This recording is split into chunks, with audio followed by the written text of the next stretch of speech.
Bills absolutely smoke the Jaguars here on Monday Night Football, 47-10. John Scott, Lindsey Moppert, Vic Carucci.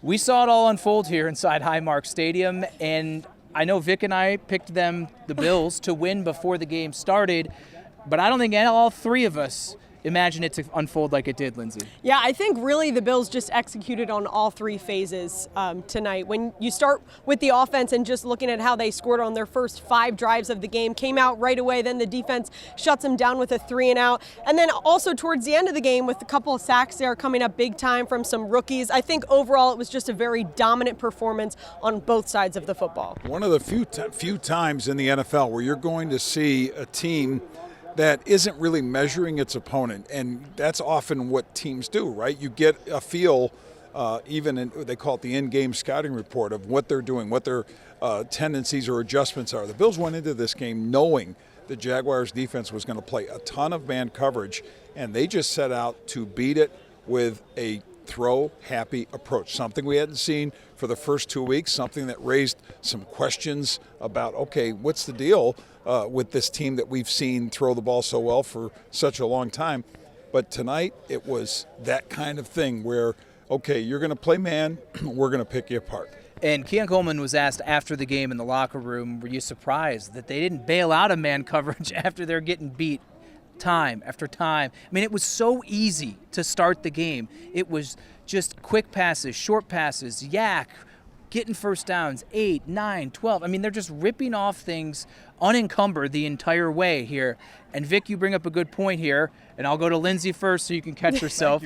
But we had questions because while the Bills were 2-0, scoring 30-plus points a game, it didn't look the way that we've seen them do that in years past, and that's largely because the passing game was moderate at best. How important was it to see it back to that caliber tonight? Oh, it was very important. I think something I wanted to mention, as you were saying, how Keon said, were you surprised that they didn't kind of go away from that? Dalton Kincaid afterwards said on his touchdown throw that on that play that, he was saying, oh, there's no way I'm getting this ball, right, Vic? He kind of said that they lost him a little bit and it just kind of worked out like that. Khalil Shakir saying sort of a similar thing. So I think it was really important for them to show, and Josh Allen also mentioning how they knew that they were going to have to throw the ball a little bit more than they have in the past 2 weeks. And I think you had two extremes of teams being prepared to play or not prepared in the sense of the Jaguars.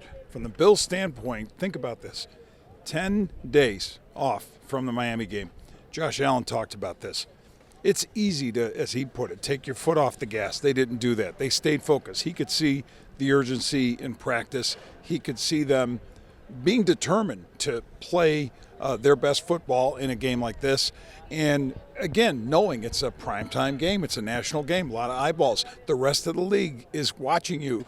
And I think they took great pride in that. I think they also were very on alert because of who the opponent is and the history this team has had against the Jaguars. I asked Cam Lewis afterwards, specifically about the defense, were you guys extra on alert and focused because of what this team has done to you guys the past 2 times you played? And he just kind of got this smile on his face. It's like, yeah, we owed them this type of a performance. And I think the entire team felt that, and you saw that here on the field this evening.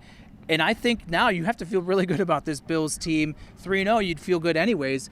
But I had questions going into this game of what type of a 3-0 team were they? Do you feel better about it yourself? Yeah, absolutely. And another thing I wanted to add about, seeing a little bit more of a couple more of the pass catchers out there. They had 10 total tonight, 9 in the first half alone. I think that in terms of questions and asking yourself maybe who's going to emerge from that group, and really if that everybody eats mentality is really something that they're going to show us at some point. Tonight was a really good example of that. Tonight just codified that. Everybody eats. The 10 people catching the football, 10 different receivers. How about 6 guys scoring touchdowns? These are things that, again, they can happen.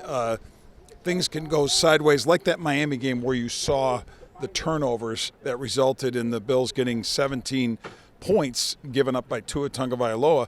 This wasn't a game like that. This was a game where the Bills dictated. Let's talk about turnovers. And the biggest one that I think the roof, that non-existent roof here at Highmark Stadium, blew off for Demar Hamlin. First career interception, and certainly the first since everything he's gone through. Vic, we'll go to you because obviously you've covered the league a long time. No one has ever seen a player come back from something like this. But what does it mean for him to continue to take steps forward as a football player?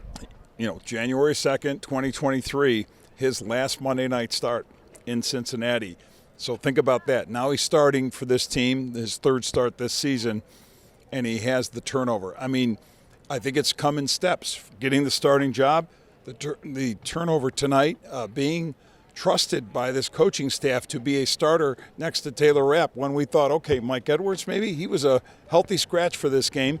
How about Cole Bishop, the rookie? Well, he wasn't on the inactive, but he certainly was a reserve. So it's telling me that not only is Demar Hamlin doing the incredible in coming back, but he is, I think, showing more progress as a football player. And I'm going to be very honest, I didn't see that coming. And not so much about the health thing. I just wasn't sure if his talent level could live up to what this team needs at safety, which is big, gigantic shoes to fill. Micah Hyde, Jordan Poyer, no longer there. Lindsay, let's go to the linebacker spot. You spoke with Balin Spector going into this game, his second career start. We'll start with him, but also let's throw in there Joe Andreessen, his first career NFL game. Active, said he didn't really know officially until today, but he kind of got a sense looking at the way the depth chart was shaking out.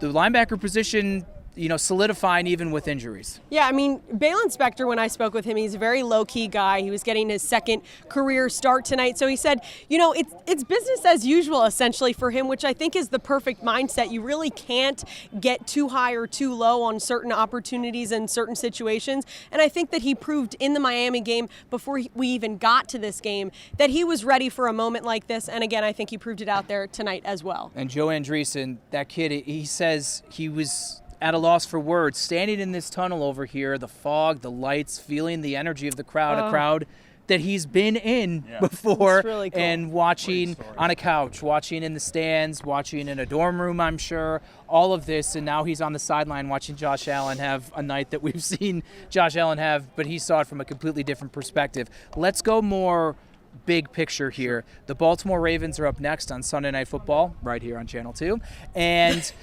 you talk about statements. Miami was a team that people thought, okay, this would maybe be their number one adversary in the division. Tua or no Tua, it didn't seem like that was going to be the case.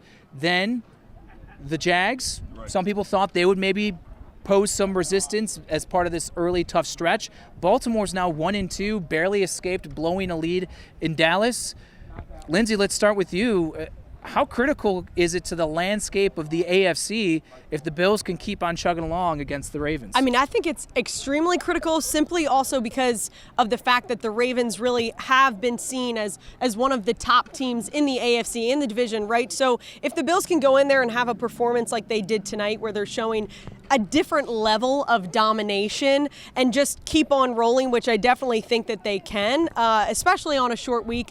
I would say a longer week and kind of having to wait those 10 days to actually go out on the field and play your game versus a short week is actually in your favor in that way.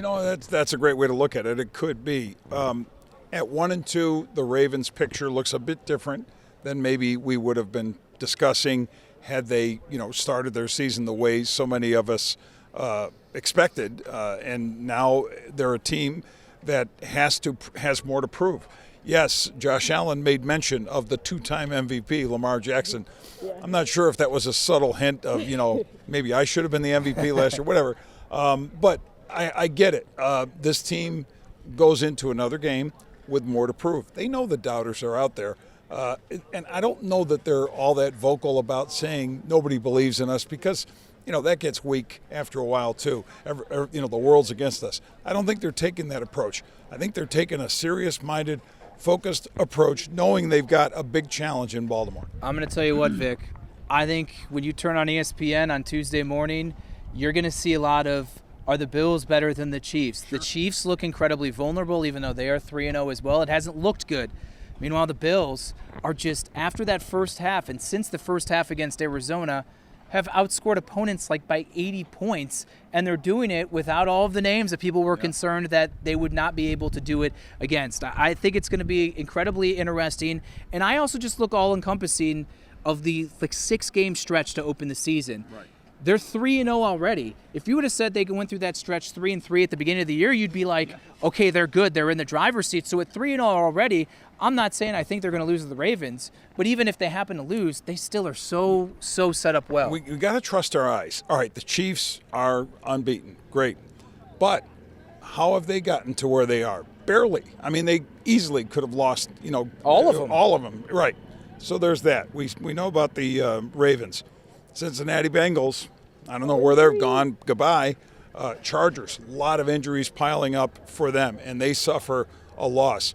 Steelers are 3-0. Are we really going to believe that? Never. Come on. Should I even go there, No. Mr. Cleveland guy?